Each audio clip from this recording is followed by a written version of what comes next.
Em 1920, a economia brasileira era essencialmente agrícola. Diferentemente da economia brasileira atual, que tem uma produção industrial e agricultura bastante diversificada, além de um destacado e complexo setor de serviços. Quase 70% da população brasileira em atividade trabalhava na agricultura. Nessa sociedade, havia nas fazendas grande número de trabalhadores que recebiam salários miseráveis e, por isso, dependiam dos coronéis, que exploravam sua força de trabalho. Auxílios como empréstimos em dinheiro, na educação dos filhos e em momentos de doença, por exemplo, eram formas utilizadas pelo coronel para criar a dependência dos trabalhadores e mantê-los sob controle. Mas o poder dos coronéis ultrapassava os limites da fazenda, chegando também às cidades. Os principais empregos e cargos estavam sujeitos à sua influência pessoal, como na prefeitura, na delegacia, na escola, no cartório público e na estação de trem, por exemplo.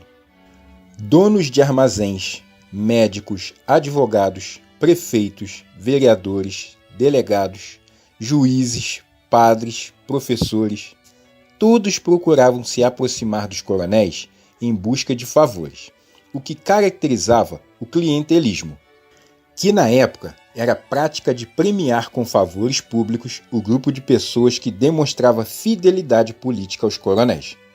Em troca dos favores, os coronéis exigiam que os eleitores votassem nos candidatos por eles indicados: prefeito, governador, presidente da República, vereadores, deputados e senadores.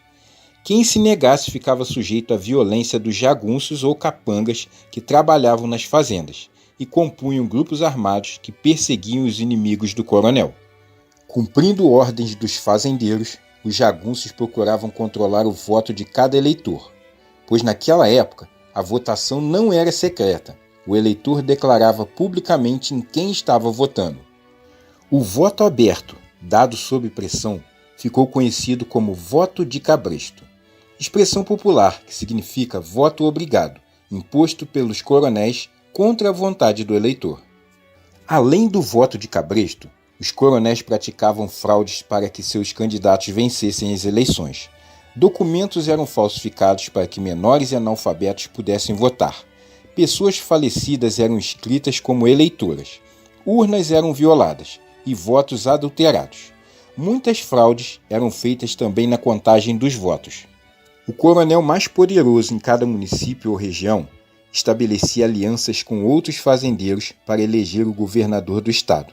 Depois de eleito, o governador retribuiu o apoio recebido dos coronéis, destinando verbas para a construção de obras como praças, estradas e escolas, nos municípios por eles controlados.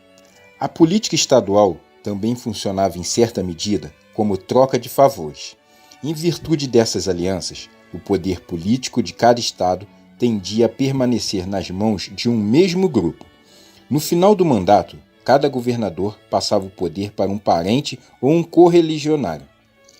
Nessa rede de transmissão de poder, montada pelas oligarquias agrárias, o coronelismo desempenhava importante papel, costurando o fio das alianças na base da troca de favores, da dependência política pessoal, o chamado clientelismo e da corrupção. Vale ressaltar que o coronelismo não teve a mesma força política e social em todos os lugares do Brasil. Em certas regiões do interior do Nordeste, os coronéis tinham muito poder, organizando até mesmo forças militares próprias. Já em São Paulo, Minas Gerais e no Rio Grande do Sul, a força do coronelismo dissolvia-se dentro de outras estruturas de poder, como partidos políticos, a administração do governo estadual, entre outros. Eu espero que com esse vídeo eu tenha lhe ajudado a entender um pouco o que foi o coronelismo.